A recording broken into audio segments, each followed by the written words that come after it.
इस कार्यक्रम के पुण्यार्चक हैं श्री राजेंद्र प्रसाद जी जैन, श्रीमती ममता जी जैन, श्री प्रशांत जी जैन, श्रीमती दिव्या जैन, पारस जैन, श्री भरत जैन, श्रीमती सौम्या जैन एवं समस्त परिवार, मुंबई।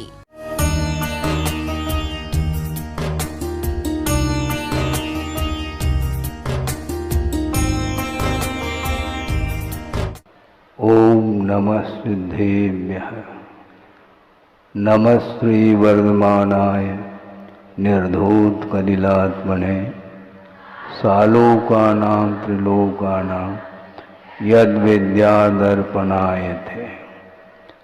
अहिंसा परमो धर्म की, महावीर भगवान की प्रातः स्मरणे परम पूजाचार्य गुरुवर श्री विद्यासागर जी मुनि महाराज की जय।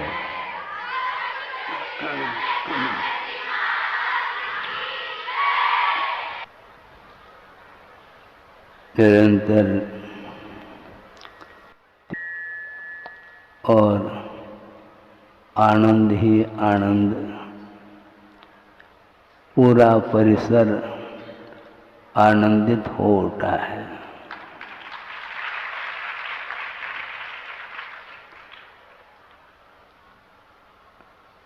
विभिन्न प्रकार की प्रस्तुति आप लोगों ने रखी है और उसका आनंद सब लोगों ने लिया है और हमें अत्यंत प्रसन्नता इसलिए हो रही है। अनेक प्रकार की दुनिया में कलाएं देखने को मिलती हैं, किंतु उन कलाओं में राग का दर्शन होता है, किंतु इन कलाओं में राग समाप्ति की ओर हो जाता है। छोटे छोटे बालिकाओं के माध्यम से सिद्धांत संबंधी कुछ बातें आप लोगों ने सुनी हैं और आचार्य महाराज धवला का स्वाध्याय कराते थे, उस समय भी इस प्रकार का प्रसंग आया है कि व्याख्यान जो होता है, किसी भी विषय को रखा जाता है, वो उसकी विधि एक प्रकार की नहीं होती, किंतु 3 प्रकार की विधि हमें पढ़ने को मिली है। वही लगभग में वह दृश्य देखने को मिला है।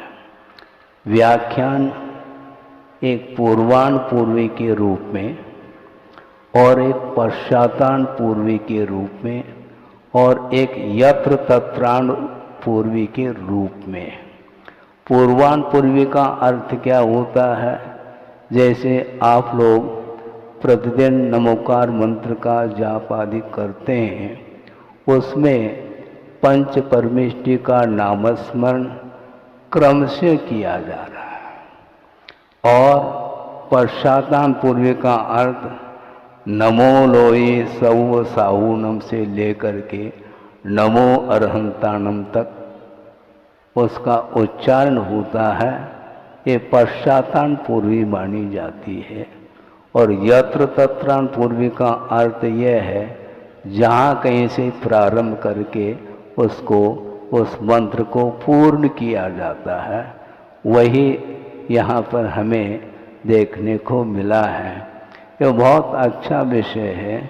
इसके माध्यम से एकाग्रता अपने आप आ जाती है। मन हमारा अस्थिर है महाराज, हम कहने के लिए अब तैयार नहीं हैं, क्योंकि इतना एकाग्र मन हो गया है आप लोगों का कि एक अक्षर सुनते ही इसी को बोलते हैं बीज बुद्धि।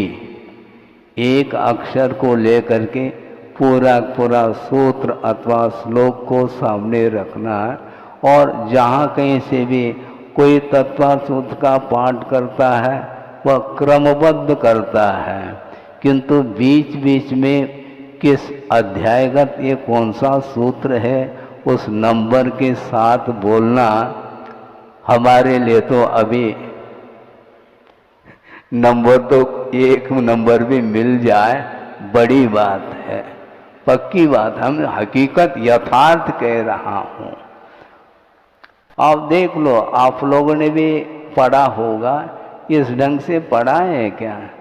कोई नहीं पढ़ते। बहुत ही इसके माध्यम से स्मरण शक्ति भी बढ़ेगी और तर्कना शक्ति भी बढ़ेगी।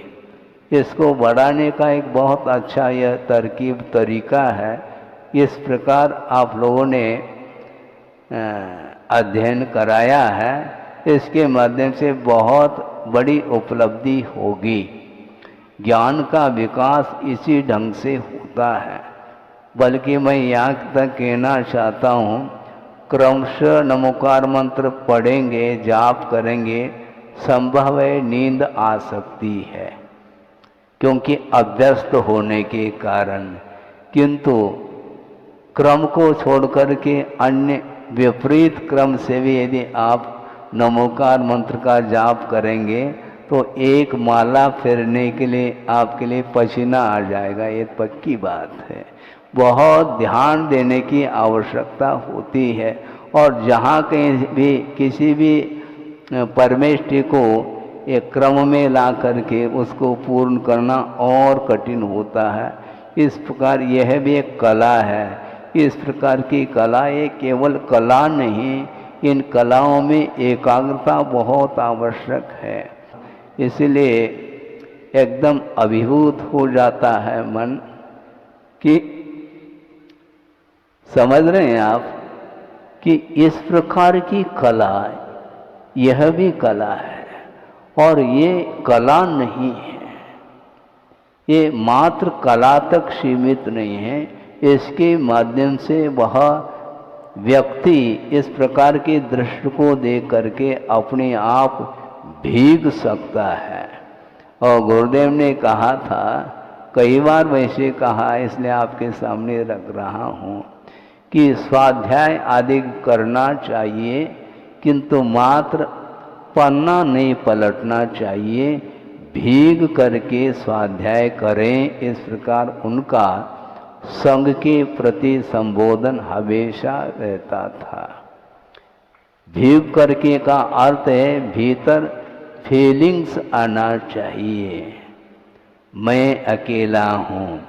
पढ़ना बहुत आसान है, एको हम, किंतु वह एहसास होना चाहिए मैं अकेला हूँ और अन्य जितने भी पदार्थ है वे मेरे से पृथक है। इस प्रकार महसूस होना चाहिए और महसूस होने लग जाएगा तो किसी भी प्रकार से अन्य पदार्थों के प्रति जो आकर्षण था, मोहजन्य आकर्षण, वो सारा का सारा समाप्त हो जाता है।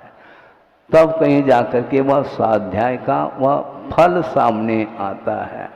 क्योंकि एक और विशेष बात मैं कह दूं कि श्रवण के 28 मूल गुण होते हैं, किंतु उन 28 मूल गुणों में स्वाध्याय को नहीं रखा है।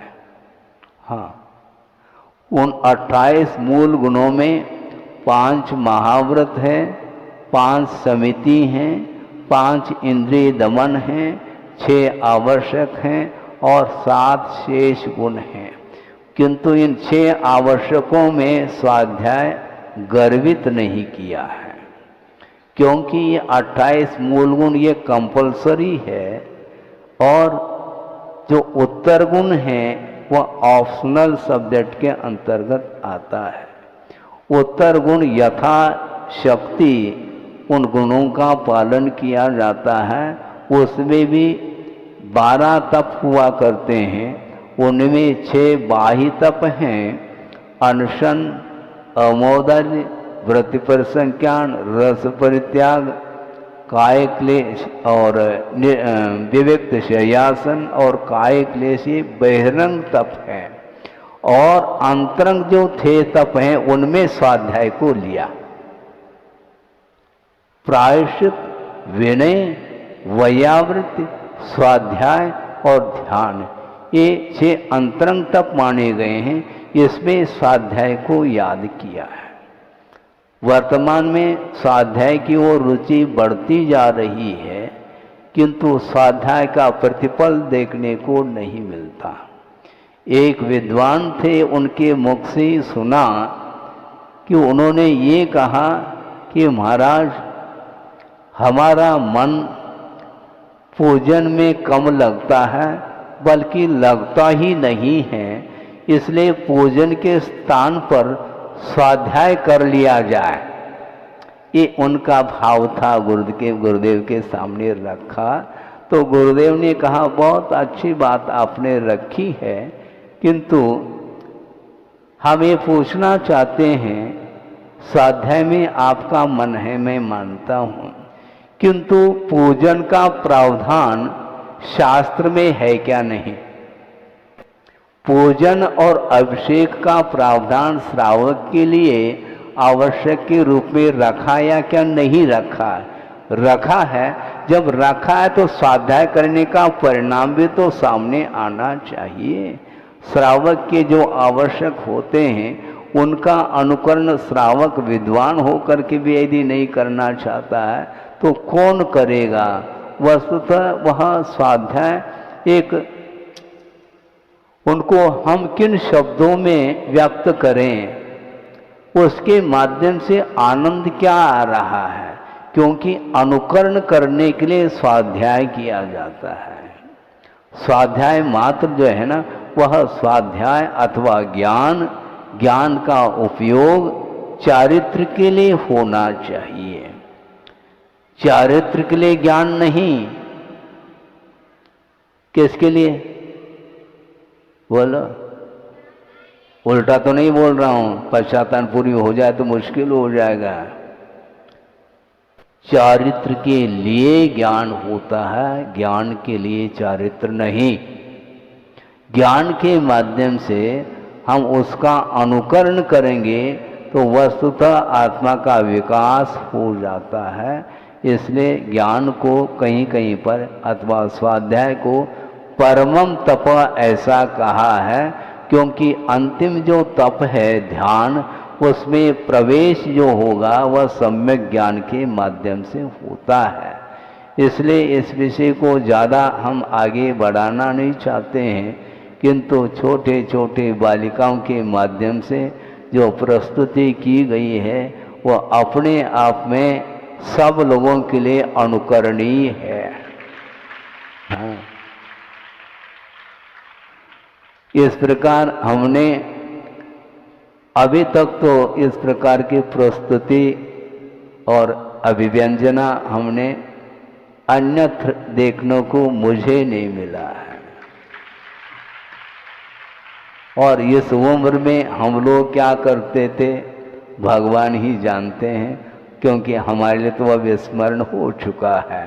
बाल्यावस्था में जो क्रियाएं होती हैं, बाद में जा कर के वो बड़े होने के उपरांत वह सारा विषय डिलीट हो जाता है, विस्मृत हो जाता है। किंतु वर्तमान में इस विषय को देखते हुए अन्य और भी लोग जो होंगे अपने अपने क्षेत्र में विशेषज्ञ हो सकते हैं, अलग वस्तु, किंतु धार्मिक क्षेत्र में इस प्रकार का माहौल निर्मित करने के लिए जो गुरुदेव ने पुरुषार्थ किया है वह पुरुषार्थ न भूतो न भविष्यति वाली बात है। और इसके पीछे जो निष्ठा है धर्म के प्रति वह काम में आती है।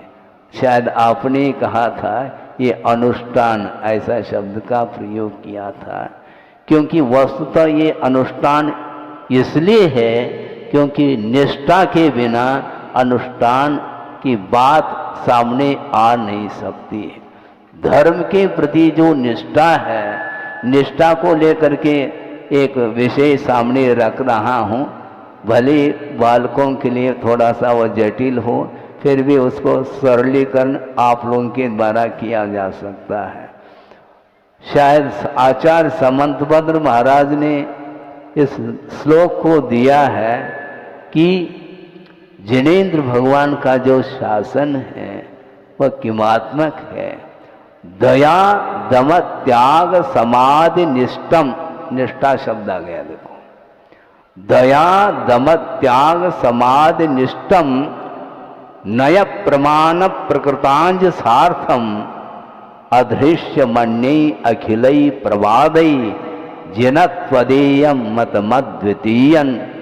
हे भगवान, आपका जो मत है वह अद्भुत है, अद्वितीय है, क्योंकि आपके मत में दया के लिए, दम के लिए, त्याग के लिए और समाधि के लिए स्थान प्राप्त है। इन चारों में जो निष्ठा रखता है और निष्ठा के साथ अपने जीवन में उस धर्म को स्थान देना चाहता है, उसका वह अनुष्ठान अपने आप में अनूठा अनुष्ठान माना जाता है। उसका अनुष्ठान का अर्थ चारित्र होता है। चारित्र की ओर दृष्टि प्रायः किसी की नहीं जाती है, किंतु लौकिक क्षेत्र में अनेक अनेक मनोरंजन के स्थल बने हुए हैं, उनमें केवल मनोरंजन ही होता है, जनरंजन होता है। और गुरुदेव ने कहा था, कई बार वैसे कहा, इसलिए आपके सामने रख रहा हूँ कि स्वाध्याय आदि करना चाहिए, किंतु मात्र पन्ना नहीं पलटना चाहिए, भीग करके स्वाध्याय करें। इस प्रकार उनका संघ के प्रति संबोधन हमेशा रहता था। भीग करके का अर्थ है भीतर फीलिंग्स आना चाहिए, मैं अकेला हूँ। पढ़ना बहुत आसान है, एको हम, किंतु वह एहसास होना चाहिए मैं अकेला हूँ और अन्य जितने भी पदार्थ है वे मेरे से पृथक है, इस प्रकार महसूस होना चाहिए। और महसूस होने लग जाएगा तो किसी भी प्रकार से अन्य पदार्थों के प्रति जो आकर्षण था, मोहजन्य आकर्षण, वो सारा का सारा समाप्त हो जाता है। तब कहीं जाकर के वह स्वाध्याय का वह फल सामने आता है।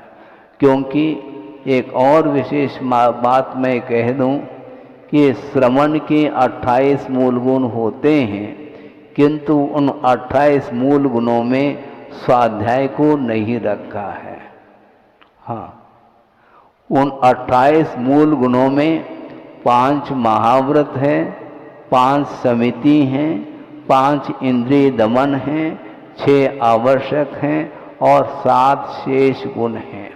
किंतु इन 6 आवश्यकों में स्वाध्याय गर्वित नहीं किया है, क्योंकि ये 28 मूल गुण ये कंपलसरी है और जो उत्तर गुण है वह ऑप्शनल सब्जेक्ट के अंतर्गत आता है।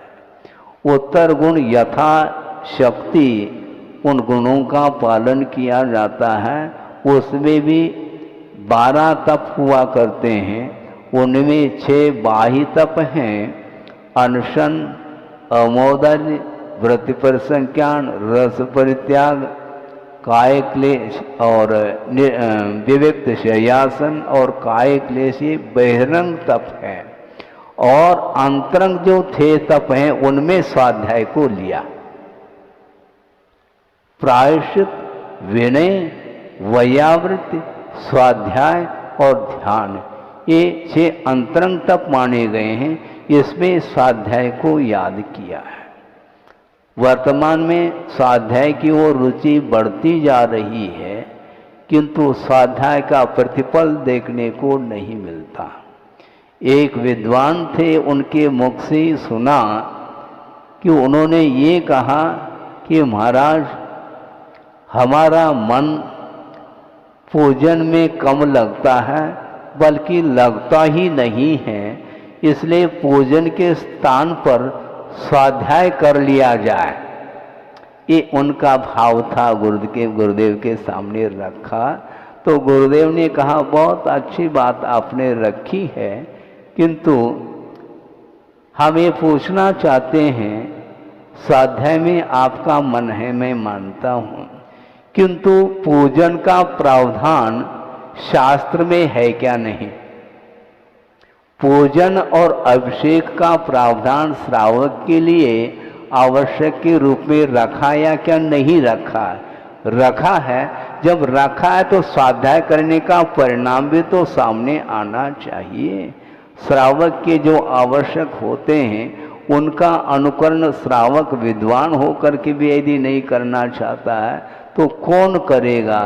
वस्तुतः वह स्वाध्याय एक, उनको हम किन शब्दों में व्यक्त करें, उसके माध्यम से आनंद क्या आ रहा है, क्योंकि अनुकरण करने के लिए स्वाध्याय किया जाता है।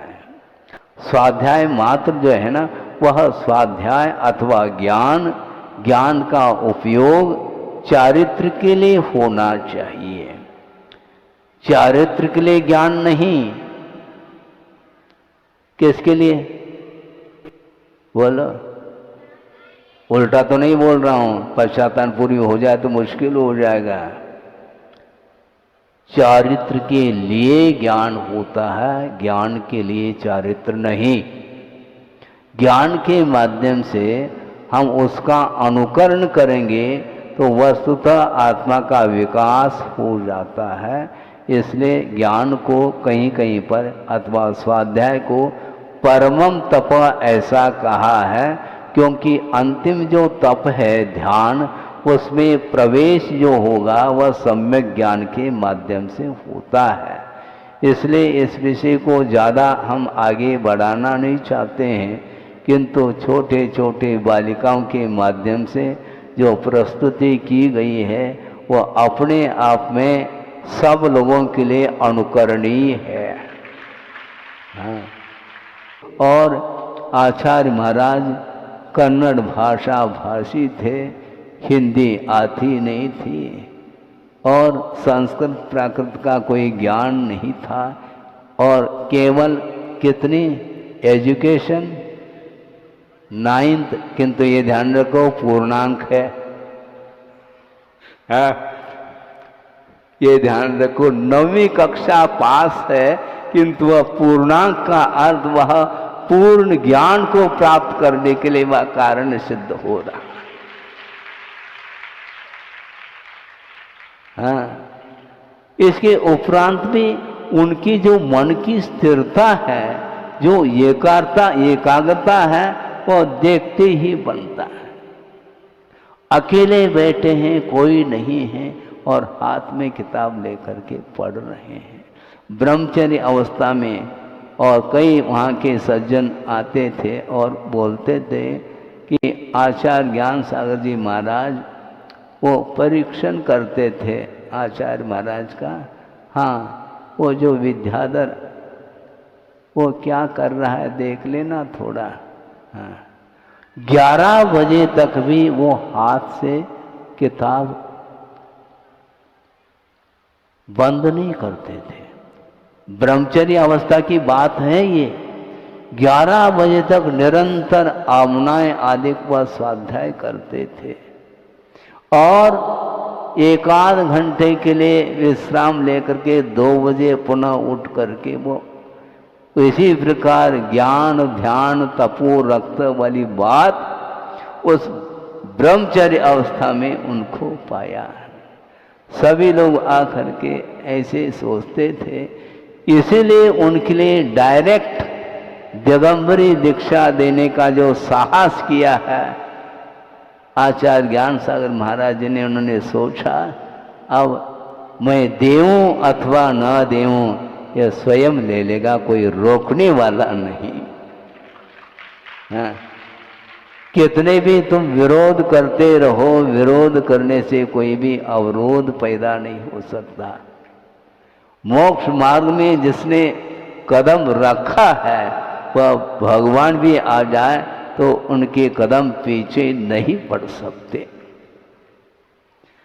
और हजारों किलोमीटर से आकर के अकेले आकर के निष्ठा इसी को बोलते हैं दया के प्रति, दम अर्थात इंद्रिय दमन के प्रति, त्याग अर्थात कषाय के त्याग के प्रति और समाधि के प्रति जो निष्ठा है उसके माध्यम से ही उत्थान होता है।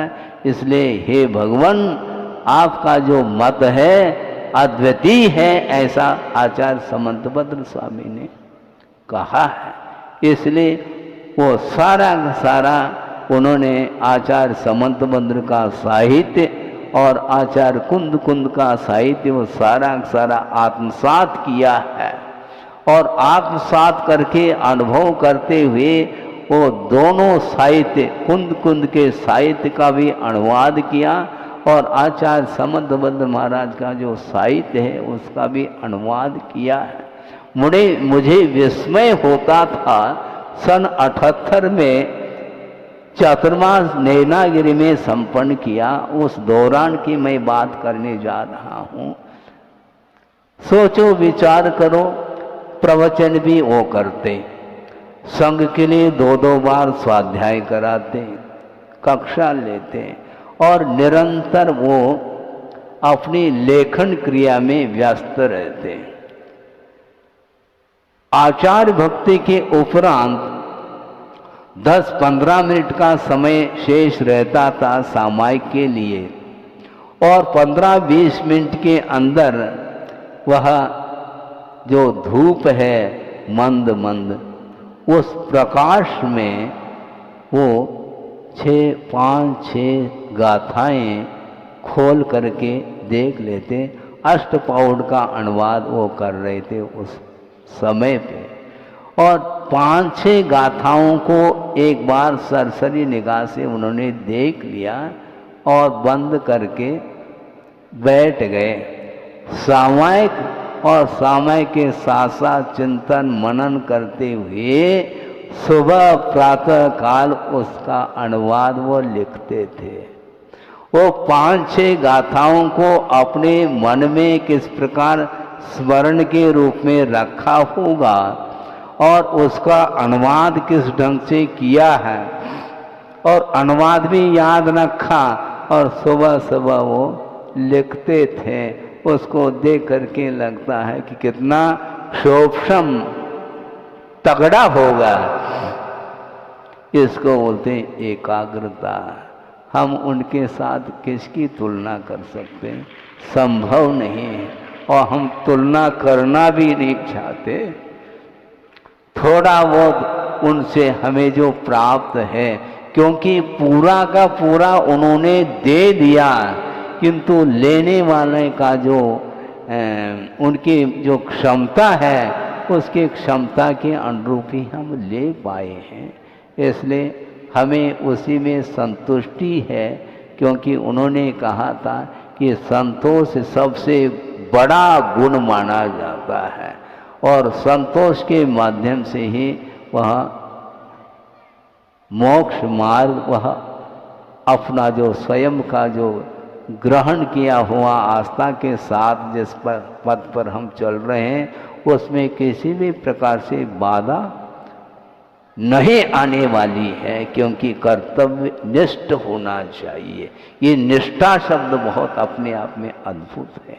एक छोटा सा प्रसंग आपके सामने 5-7 मिनट रख करके इसको पूर्ण कर रहा हूँ, समय काफ़ी हो चुका है। कर्तव्य के प्रसंग में एक दृष्टांत हमने पढ़ा था, उसको आपके सामने रख रहा हूँ। एक गरीब परिवार है, रईस नहीं है, गरीब है और 2-4 परिवार में लोग हैं और माता पिता भी हैं और संतान भी हैं, बेटा भी है और बेटी भी है। और एक झोपड़ी में उनका जीवन गुजर रहा है। और वह झोपड़ी कहाँ पर है? कहाँ पर है? रेलवे के पटरी के बाजू में वह झोपड़ी है उनकी, और उसमें वो अपना जीवन यापन कर रहे हैं। जीवन यापन करने के लिए जो भी उनके लिए साधन उपलब्ध हुआ होगा, उसके माध्यम से बड़े संतोष के साथ उनका जीवन व्यतीत हो रहा है। और अकस्मात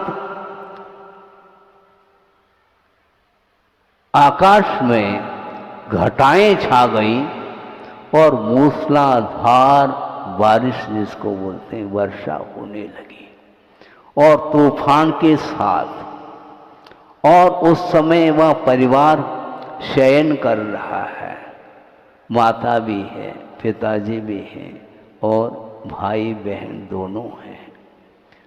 और उस बारिश के कारण, तेज बारिश के कारण, जो छोटी सी बिटिया थी उसकी नींद खुल जाती है। और नींद खुलते ही खिड़की के बाहर देखना चाहा कि क्योंकि काफ़ी तूफान चल रहा है और तेजी के साथ बारिश हो रही है। ज्यों ही खिड़की को उन्होंने खोला तो दृष्टि पड़ी पुल की ओर, और उस बारिश के कारण, तेज बारिश के कारण वह पुल टूटा हुआ पाया गया। और तत्काल उसके मन में एक कर्तव्य की निष्ठा जागी, और उसने तत्काल माँ को जगाया कि माँ जल्दी उठो। क्यों, क्या बात है, इतने अंधेरे में क्या करना चाहती हो? कुछ नहीं करना, हमें कर्तव्य के क्षेत्र में, कर्तव्य के क्षेत्र में खड़े होना है। हमारा जीवन नष्ट हो जाए हमें परवाह नहीं, किंतु पुल टूटा हुआ है और गाड़ी, ट्रेन आने का समय है, और यह अवसर है तत्काल जाकर के उस ट्रेन को रोकने का पुरुषार्थ करना है। क्योंकि सारे के सारे यात्री, उनका जीवन एक सेकंड में समाप्त हो सकता है, उसको बचाना है। क्योंकि कहा था ना, परस्परोपग्रहो जीवाना। तो माँ सोचती है, उसने भी देखा कि पुल वाकई में टूटा हुआ है, और उस बेटी ने तुरंत, उसने एक हाथ में डंडा ले लिया और उसमें उसने कपड़े को लपेट लिया और थोड़े से घासलेट तेल के माध्यम से उसको जलाया, और जिसको आप लोग क्या बोलते हैं, मिसाल, मसाल, और मसाल होकर के मिसाल बन जाता है, फिर बाद में उदाहरण प्रस्तुत हो जाता है। और मसाल को जला करके वो खड़ी हो जाती है, और हाथ में एक लाल साड़ी का जो कपड़ा है उसको हाथ में लेकर के वह पटरी के सामने खड़ी हो जाती है, समय पर गाड़ी आने वाली। और तत्काल उस ड्राइवर की जो दृष्टि उस पर पड़ जाती है, क्या बात है, 12-1 बजा है, इतने रात में इस तूफान, हवा चल रही तूफान, और इतनी भीषण वर्षा हो रही है, और ये कौन है, एक छोटी सी बालिका, और उसने इस प्रकार हमारे लिए संकेत दे रही है गाड़ी को रोकने के लिए। तत्काल उसने रोक लिया, पुल तक आ नहीं पाए वो, पुल काफी दूर था, और उसके उस ओर जहां से गाड़ी आ रही थी वो दोनों खड़े थे, माँ और बेटी। तुरंत उस ड्राइवर ने उस गाड़ी को रोक दिया और देखा, अरे इतनी भीषण बारिश और इतने अंधेरे में गाड़ी को क्यों रोक दिया? इस प्रकार सारे यात्रीगण सोच रहे हैं और सारे नीचे उतर करके आ गए देखने के लिए हुआ क्या आखिर। ड्राइवर ने पूछा, क्यों बेटी, क्या बात है, ट्रेन में चढ़ना चाहती हो क्या? नहीं, मैं चढ़ना नहीं चाहती हूँ। फिर रोका क्यों तुमने? मैंने इसलिए रोका है, यहाँ से केवल 1 फरलांग भी नहीं है और वहाँ पर एक पुल है जो कि इस भीषण वर्षा के कारण वह सारा पुल टूटा हुआ पाया है मैंने। इसलिए पूरे के पूरे जो ट्रेन में जो जनता है उसके जीवन की रक्षा के लिए हमने इस कदम को उठाया है। तो कहाँ है वो पुल? चलो जा कर के देखा तो वो पुल टूटा हुआ पाया है। उस समय उसने सोचा कि देखो, एक छोटी सी बालिका देखने के लिए छोटी है किंतु अहिंसा के प्रति, दया के प्रति, परोपकार के प्रति जो निष्ठा है वह अन्यत्र देखने को नहीं मिलता। ये दृश्य आपने सुना, इसको हमने पढ़ा था, इसलिए प्रसंग बना करके आपके सामने रखा है। तो इस प्रकार आचार्य महाराज ने अपने जीवन में आत्म कल्याण करते हुए विश्व कल्याण के प्रति जो निष्ठा के साथ जो कर्तव्य किया है वह कर्तव्य अब भविष्य में भव भवांतर में भी हम भूल नहीं पाएंगे।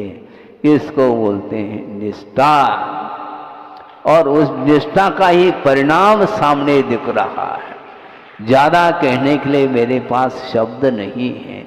अनेक प्रकार की कलाएं आप लोगों के सामने रखी हैं उन बालिकाओं ने, उसको देख करके बहुत मन गदगद हो जाता है।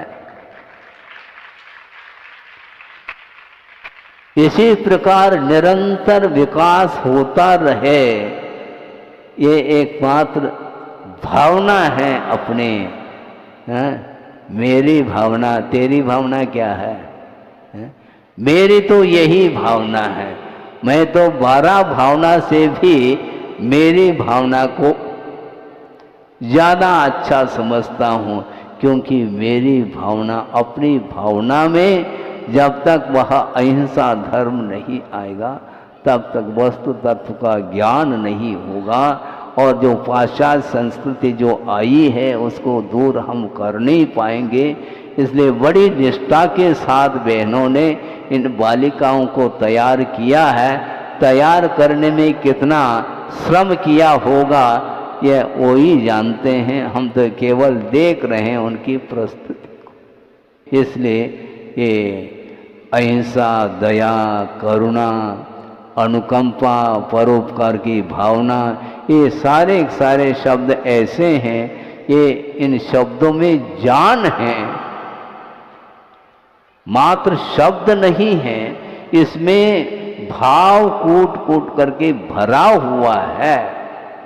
इसलिए भावों की ओर दृष्टिपात करते हुए शब्दों के माध्यम से जीवन को उन्नति की ओर ले जाना चाहिए, क्योंकि बिना धर्म का आलम्बन लिए आत्मा का उत्थान नहीं होता। इसलिए प्रत्येक व्यक्ति का आत्मा का उत्थान हो, इस पवित्र भावना के साथ अहिंसा परमो धर्म की जय।